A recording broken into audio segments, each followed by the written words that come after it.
जोहार मुरलीसिका क्रिएशन के स्वागत उद्गुना मैट आज महकुचे जेनटा लोक कला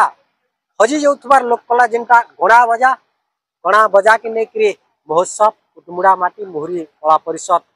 तार गोटे प्रयास करिछे तीसरा बरस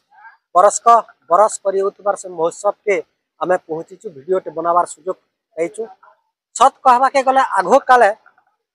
घरे घरे पूरा पूरे गुटे पड़ा थी से बजनिया मैंने गुटे पार्टी होकर बजाउले इहादे लुकी जाऊे हजी जाऊे नुआ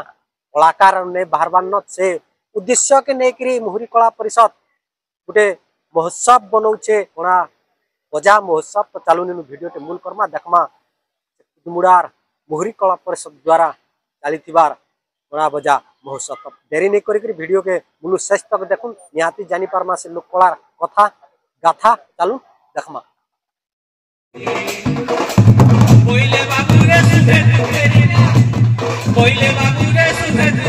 गणा बजा वाले छोट नु बुढ़ा तक सबे जानसन चिन्सन गणा बजार महत्व काना है जे सबे जानी पारसन जेनटा कि जन्म नु मरण पते लागुतबार गणा बजा महोत्सव चलचे जेनटा कुतमुला गाँर मुहुरी कला परिषद द्वारा आयोजित हो सारी पहला माँ पाटमेश्वरी फोटो चित्र ठाने पूजा अर्चना पर लोक कला गणा बजा महोत्सव आरंभ होता। लोक कला महोत्सव रे मुख्य वक्ता भक्तराम बाग कालीचरण बाग जेनटा किसेट जमानार से आज्ञा सरपंच गाँर तारपरे जंत कुम्हार समाज सेवी मनोज बाग सभापति भेलाराम कुम्हार उपस्थित थिले निजर मत रखले से गणा बजा लुकी जाउथबार कथा के इचरा हैला मुहुरी आरु नहीं दिसबान्न नुआ कलाकार नहीं बाहरबान्न ई गणा बजार उपरे अनेक किथि आलोचना हैला भितरे मुख्य वक्ता और जंत कुमार कहूचन भक्तराम बाग उपखंड स्तरीय लखेघर गंडा समाज उपसभापति अच्छे आगे कि मत डाकी समस्त आम कर्मकर्ता मान को धन्यवाद दूचे।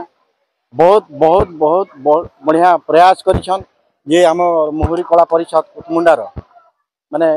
लुकी जाइथिबा गुटे कला संस्कृति के से माने पुनर्जीवित करबार जेन प्रयास करिछन सेतिली तांको बहुत बहुत धन्यवाद। इथिरे आमर गणा बजार कलाकार माने बहुत गुड़े सामिल होते बहुत उत्साहित भाव में कला प्रदर्शन करते बहुत बढ़िया लगला इटा आगे जारी रहू तेबे आमर जे लुकायित होतुबा आम संस्कृति एवं आमर कला पुनर्बार उज्जीवित होगा इथे संदेह नहीं जो मैंने आयोजक मैंने आमर ए अच्छन आमर मुहुरी कला परिषद तांको बहुत धन्यवाद से मैंने बहुत बढ़िया प्रयास करिछन आगु भी इटा भविष्य रे बहुत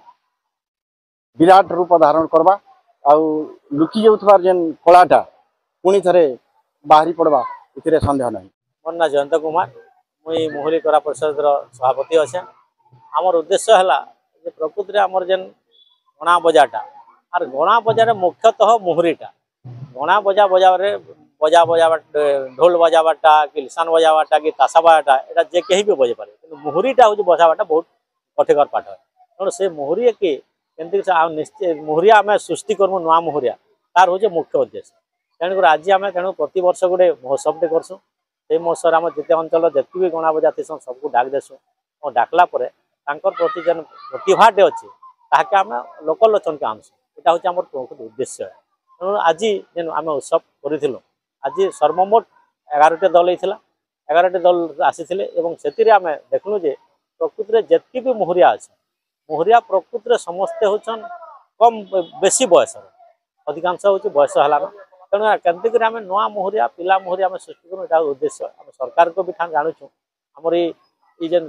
संगठन अच्छे संगठन के आम सरकार रेजिस्ट्रेशन कर आमर पड़े जिलापाल पाखे ताकि कलापर आम ये अंचल जितकी भी बजावाला अच्छन मुहुरिया अच्छन समस्त को गोटे सरकार केमती आगे आम लोकलोचन के आनमु यहाँ हूँ प्रथम उद्देश्य मुख्य उद्देश्य आम क्या पैसा नहीं मांग आम क्या चांदा नहीं मांग आम जेनटा अच्छु जे जिते सक्षम है कला परिषद जी अच्छे जिते सक्षम सबू नहीं आम या छोटिया प्रयास आयोजन करूँ तेणुक इटाके आम के आउ टे विराट करमु यहाँ तो 3 वर्ष अच्छे 3 वर्ष पर आम जो आस्ते आस्ते आस्ते आस्ते कर और मुख्य उद्देश्य है संगठन के आम सरकार